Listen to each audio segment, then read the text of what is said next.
Rebecca of Sunnybrook Farm, Part 30. Uncle Jerry and Aunt Sarah Cobb were dear friends of quite another sort. A visit from Rebecca always sent them into merry conversation, and comments on life in general fairly amused the old couple, who hung on the lightest word as if it had been a prophet's message. Aunt Sarah flew to the pantry or cellar whenever Rebecca appeared to get a jelly tart or a frosted cake. The sight of old Uncle Jerry in his clean white shirt whenever the weather always made Rebecca's heart warm when she saw him and looked from the kitchen window.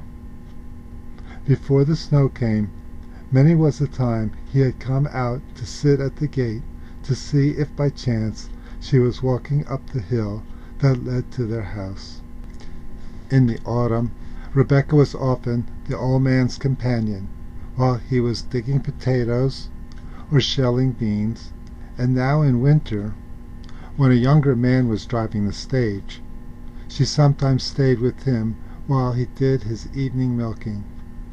It is safe to say that he was the only creature in Riverboro who possessed Rebecca's entire confidence, the only being to whom she poured out her whole heart, with its hopes and dreams.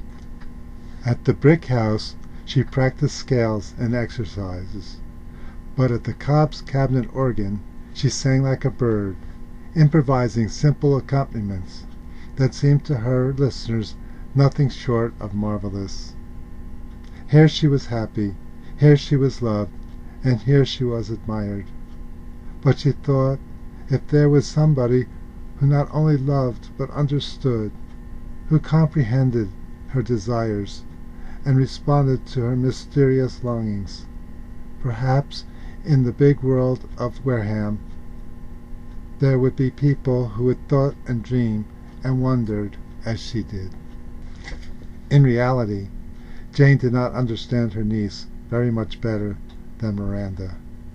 The difference between the sisters was that while Jane was puzzled, she was also attracted, and when she was quite in the dark for an explanation of some unusual action, she believed the best.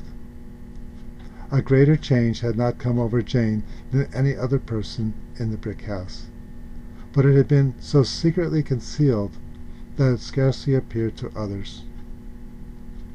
Breakfast was not eaten in the kitchen, because it seemed worthwhile, now that there were 3 persons, to lay the cloth in the dining room. The morning was made cheerful by Rebecca's start for school and the packing of lunch basket. Jane found herself taking pride in Rebecca's improved appearance. No one guessed the quiet pleasure that lay hidden in her heart when she watched the girl's dark head bend over her lessons at night and enjoying it. Rebecca's idea of being a painter, like her friend Miss Ross, was gradually faded, owing to the difficulties in getting any instruction. Her Aunt Miranda saw no wisdom in cultivating such a talent, and could not believe that any money would ever be earned.